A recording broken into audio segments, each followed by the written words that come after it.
Kayak yang udah kita bahas di episode sebelumnya, setelah Perang Napoleon berakhir, Inggris yang waktu itu sudah menduduki Jawa sekitar 5 tahun, akhirnya mengembalikan tanah Jawa kepada Belanda pada Agustus 1816. Setelah kembali berkuasa, Belanda semakin berapi-api untuk menguasai seluruh wilayah Nusantara. Di masa ini banyak terjadi perlawanan dari masyarakat pribumi yang ternyata cukup membuat Belanda keteteran. Bagaimana kisahnya? Langsung kita bahas di Ngerti Sejarah.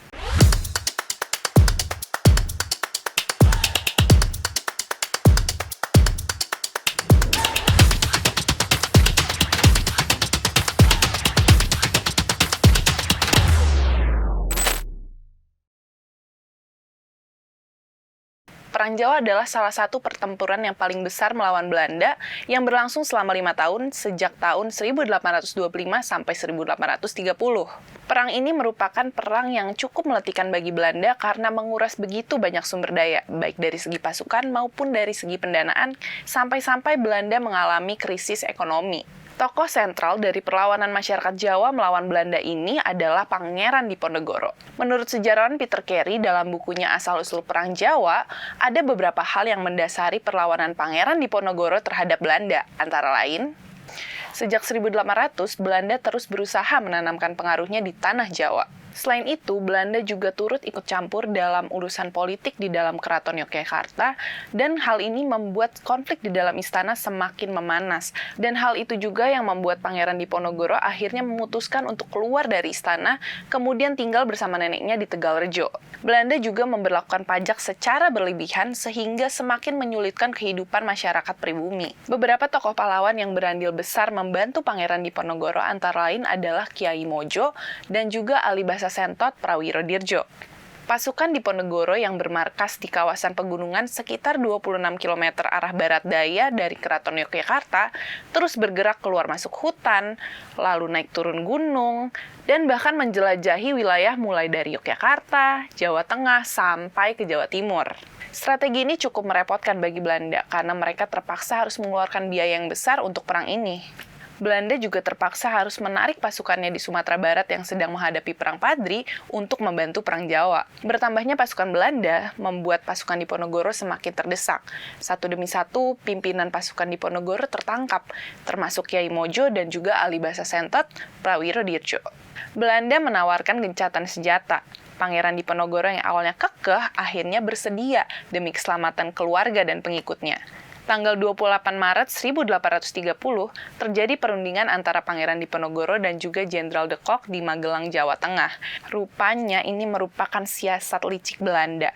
Pangeran Diponegoro yang tidak bersenjata malah justru ditangkap. Ditahannya Pangeran Diponegoro menjadi akhir dari Perang Jawa yang sudah berlangsung selama 5 tahun tersebut. Pangeran Diponegoro kemudian diasingkan ke Manado, lalu ke Makassar, sampai akhirnya ia wafat pada tanggal 8 Januari 1855. Berakhirnya Perang Jawa semakin menguatkan kekuasaan Belanda di tanah Jawa. Pada tahun 1830-an, persatuan antara kaum Padri atau kaum agamis dan kaum adat semakin terasa. Sebelumnya, kedua kubu ini terlibat perang saudara akibat adanya perbedaan pendapat dalam penerapan syariat. Setelah masyarakat Minangkabau sadar bahwa mereka hanya dimanfaatkan oleh Belanda untuk melanggengkan penjajahan di tanah Sumatera, peperangan pun seiring berubah menjadi upaya mengusir Belanda dari tanah Minang. Salah satu tokoh yang mendorong persatuan itu adalah Tuanku Imam Bonjol. Perang Padri sebenarnya cukup membuat Belanda ketar-ketir karena mereka saat itu harus menghadapi 2 perang besar sekaligus. Namun berakhirnya Perang Jawa yang ditandai dengan ditangkapnya Pangeran Diponegoro, Belanda dapat kembali memusatkan fokus mereka ke Minangkabau. Melalui siasat licik Belanda, mereka akhirnya berhasil menangkap Tuanku Imam Bonjol pada tahun 1837. Kemudian ia diasingkan ke Cianjur, Ambon, dan Minahasa sampai akhirnya ia wafat di sana. Kehilangan banyak tokoh pemimpin akhirnya melemahkan kekuatan Minangkabau, dan Belanda akhirnya berkuasa penuh setelah berhasil memenangkan perang.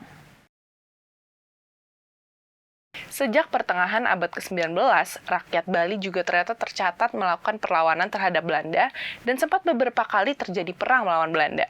2 perang yang terkenal diantaranya adalah Puputan Badung dan Puputan Kelungkung.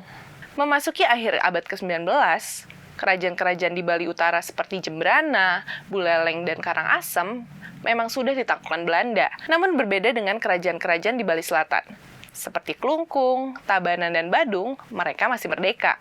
Pada Mei 1904, Belanda melakukan ekspedisi militer setelah sebuah kapal dagang berbendera Belanda karam di wilayah pesisir Bali Selatan. Nah, dengan hukum adat hak tawon karang ini, penduduk sekitar akhirnya menjarah kapal yang karam tersebut. Pemerintah Belanda lantas meminta ganti rugi yang besar atas kejadian tersebut. Namun, Raja Tabanan, Badung, dan Klungkung kompak untuk menolak tuntutan tersebut. Singkat cerita, terjadilah perang berdarah. Raja Badung, yaitu I Gusti Ngurah Made Agung, turun langsung dan mengobarkan perang puputan. Perbedaan kekuatan senjata akhirnya menggugurkan Raja Badung dan lebih dari 1.000 pasukannya. Kerajaan Badung pun dibumi hanguskan dan dikuasai oleh Belanda. Belanda akhirnya melanjutkan serangan mereka ke Tabanan dan kembali meraih kemenangan. Belanda terus berambisi untuk menaklukkan seluruh kerajaan Bali, tinggal kerajaan Klungkung yang belum dikuasai. Puncak peperangannya terjadi pada 1908. Raja Klungkung waktu itu, yaitu Dewa Agung Jambe II, sudah mengobarkan perang puputan bersama sekitar 1.000-an pasukannya. Namun perbedaan kekuatan senjata antara rakyat Bali dan pasukan Belanda tidak sebanding. Raja Klungkung dan pasukannya pun gugur di medan perang. Perang ini pun menjadi akhir era kerajaan di Pulau Dewata.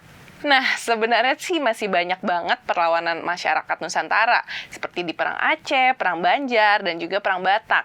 Tapi mungkin kita bahas di next episode kali ya. Jadi, pantengin terus Ngerti Sejarah di Story.id.